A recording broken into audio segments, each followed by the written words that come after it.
All right, football video on the Browns. You know what the sad part is? You can't see me, so I just got to make it like this. I'm riding home. I got a stick it. I'm not too happy. But anyway, football video on the Cleveland Browns. First of all, I want to be absolved from my sins against Mike Pettin and fucking Brian Hoyer for me wishing bad things on him because they are fucking beasts. Mike Pettin, I questioned you. There was one part of the game that I questioned you. It was like at halftime. I thought you left too much time on the clock. I thought you were dilly down around. Didn't know if you wanted to score. Didn't know what you wanted to do. And I figured if Cincinnati gets the ball back, as good as our defense was playing, I figured you probably thought that you got the ball back. You were going to do it anyway. But they did get the ball back and score a touchdown by fluke. It changed the whole complexion of the game. But that's the only fucking flaw that I seen in your fucking coaching philosophy yesterday. You put on a clinic. Now, granted, Andy Dalton sucks. You made him look like fucking horrible. You made him a bitch. Granted, he sucks, but you know what? The defense played so good, there was no receivers open. You guys bullied and beat the shit out of the Cincinnati Bengals. You humiliated them. And you beat them so bad that their running back came out and they asked him if the Cleveland Browns were as good as you thought they were. And he said, no, they're worse than I thought they were. We gave them the game. Motherfucker, you ain't give them the game. You got humiliated.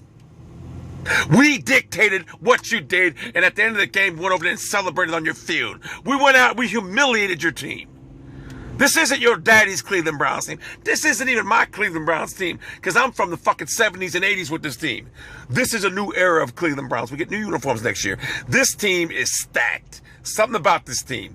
Brian Hoyer, look, I'm not going to say you're a superstar. I'm not going to say you're a game manager, but you make enough plays to win, and you don't turn the ball over.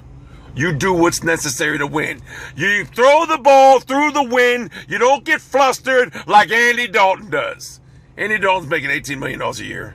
That's a fucking crying shame because he flat out sucks. The Bengals are a severely overrated team. The reason you're overrated, you got humiliated. I'm going to tell you something about the Cleveland Browns. This Browns team, the defensive, I don't know what. I'm going to tell you something. I don't know who we humiliated worse, the Pittsburgh Steelers or the Cincinnati Bengals. I'm going to probably say the Cincinnati Bengals for the simple fact we did it at their house. And I'm losing my voice right now because I'm fucking sick. I got a cold all fucking week. I went to work in the fucking cold outside with the fucking cold and I'm sick as a dog. But I'm going to tell you something. This Cleveland Browns team is for fucking real.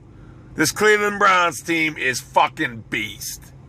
They're a top 10 fucking unit, a top 10 team. This defense is playing lights out right now.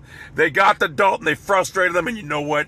They covered every fucking receiver Cincinnati had was covered.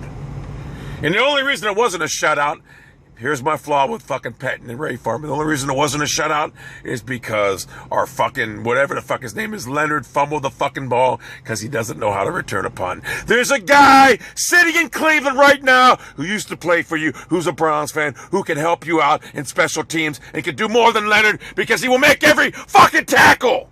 And that's Josh Cribbs. He can fill the fucking ball. I expect Ray Farmer to be on the phone contacting him and bringing him in and signing him. And Jimmy Haslam, if they ain't signing him, make them! Because we have virtually no punt return game at all right now. Nothing.